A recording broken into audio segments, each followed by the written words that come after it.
Would you care to remark further on House Amendment A? Representative Srinivasan.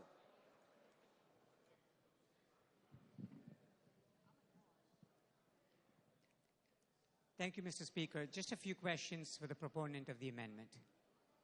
Please proceed, sir. Thank you, Mr. Speaker. Line 17 of the amendment talks about without additional co-insurance. So through you, Mr. Speaker, when a 3-month supply is now given of that medication within the parameters that have been, that you've explained to us so clearly, if it's a 3-month supply as opposed to a 1-month supply, which, as Representative Carter said, makes it very convenient for people to go and get their medication, saves them time, effort, and energy. I get all that. But I want to be clear about the co-insurance. So if it is a monthly co-insurance that they have to pay, so when they get the 3-month, are they billed once, or will they be billed at one time for 3 months? Through you, Mr. Speaker. Representative Barron.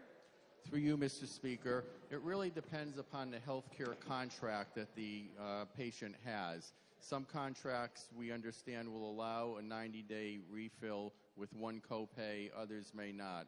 So the pharmacist will have to check that at the time of the prescription, let the consumer know, and the way the bill is written, if there's an extra charge, then the patient can reject that 90-day refill. Representative Srinivasan. So through you, Mr. Speaker, so when the pharmacist informs the patient that I'm giving you 90 days, but your insurance allows you only 30-day supply, so this actually is 3-month supplies, which is 3 visits, so I have to now charge you 3 co-insurances, which is quite possible.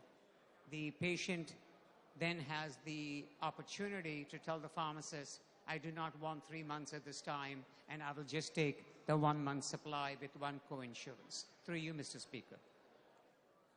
Representative Barron. Through you, Mr. Speaker, that's correct. Representative Srinivasan.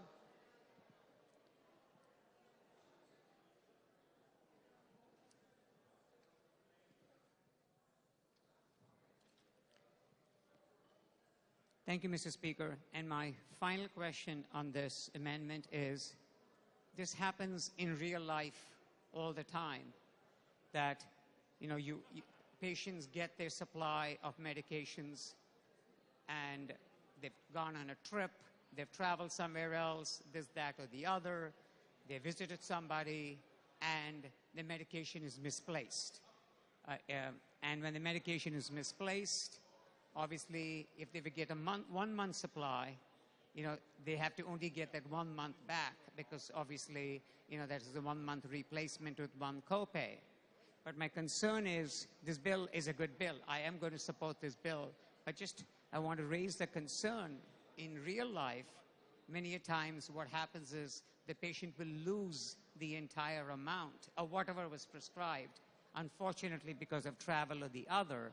And then now when they go back, through you, Mr. Speaker, my concern is that will the pharmacist be able to prescribe back, give another 3-month supply, because the 3-month was given, as opposed to a 1-month supply? Through you, Mr. Speaker. Representative Barron. Through you, Mr. Speaker, that's correct. The pharmacist would be able to give up to a 90-day supply as long as the conditions I articulated are met. And if there was an extra cost, then the consumer would have to decide whether they wanted to pay it for convenience purposes. But if they did not, they could just continue on their 30-day or whatever the quantity is that the doctor authorized. As you correctly pointed out, all the articles and literature indicate that this helps enforce a regimen that people are on because they have a greater supply, and usually it results in lesser costs, and there's also a huge convenience factor as well. So for all those reasons, we think this is a great consumer bill. Representative Srinivasan. Thank you, Mr. Speaker, and I want to thank the good representative for his answers. Thank you, Mr. Speaker. Thank you, sir. Would you care to remark further on House Amendment A? Representative Scott.